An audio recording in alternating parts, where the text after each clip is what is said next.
ছয় বলে রংপুরের দরকার ২৬ রান। কারা জিতবে, বরিশাল নাকি রংপুর? কাইল মায়ার্সের প্রথম বলটি নুরুল হাসান সোহান ডিপ মিড উইকেটের মাথার উপর দিয়ে আছড়ে ফেললেন সীমানার ওই পারে। প্রথম বলেই ছক্কা। এবার দরকার ৫ বলে ২০ রান। সমীকরণ কার পক্ষে কথা বলছে, বরিশাল নাকি রংপুর? প্রথম বলে রংপুরের শুভ সূচনা। দ্বিতীয় বলটিকে ঘুরিয়ে ফাইন লেগ অঞ্চল দিয়ে পাঠিয়ে দিলেন গড়িয়ে গড়িয়ে সীমানার বাইরে। বাহ, কি চমৎকার!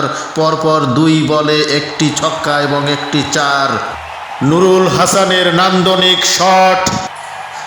তৃতীয় বলটি করলেন ডিপ মিড উইকেট অঞ্চল দিয়ে সীমানা ছাড়া করলেন নুরুল হাসান সোহান।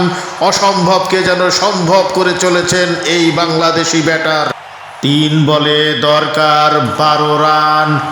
এবার চতুর্থ বলটি নিয়ে আসছেন মায়ার্স।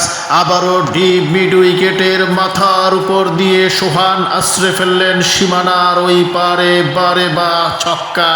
এবার সমীকরণ নেমে এলো ২ বলে ৬ রান। নুরুল হাসান আজকে যেন দানবীয় শক্তি নিয়ে আবির্ভূত হয়েছেন। রংপুরের দর্শকেরা উল্লাসে ফেটে পড়েছেন, তারা করতালি দিচ্ছেন। পঞ্চম বলটি নিয়ে আসছেন মায়ার্স। মায়ার্স কি পারবেন রংপুরের জয় আটকাতে? পঞ্চম বলটি করলেন ডিপ কাভার পয়েন্ট অঞ্চল দিয়ে গড়িয়ে গড়িয়ে সীমানা ছাড়া করলেন ৪। আর শেষ বলে দরকার মাত্র ২ রান।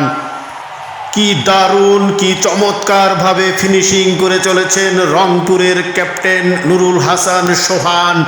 বরিশালের নিশ্চিত জয় ছিনিয়ে নিয়ে যাচ্ছেন এই Bangladeshi wicket keeper batsman. Tamim Iqbal হতবাক, দর্শকরাও হতবাক। কি হওয়ার কথা ছিল আর কি হতে চলেছে। নুরুল হাসান চারিদিকে একবার ভালো করে দেখে নিচ্ছেন ফিল্ডার পজিশন। এবার শেষ বলটি নিয়ে আসছেন কাইল মায়ার্স। দেখা যাক শেষ বলে কি হয়। বল করলেন ডিপ স্কয়ার লেগের মাথার উপর দিয়ে আছড়ে ফেললেন সীমানার ওই পারে। বিশাল ছক্কা। সেই সাথে জয় নিশ্চিত হয়ে গেল রংপুর রাইডার্সের। অভিনন্দন নুরুল হাসান সোহান, অভিনন্দন রংপুর রাইডার্স। বরিশালের নিশ্চিত জয় ছিনিয়ে নিয়ে গেল এই ক্যাপ্টেন নুরুল হাসান সোহান। অভিনন্দন পুরো দলকে, অভিনন্দন নুরুল হাসান সোহান।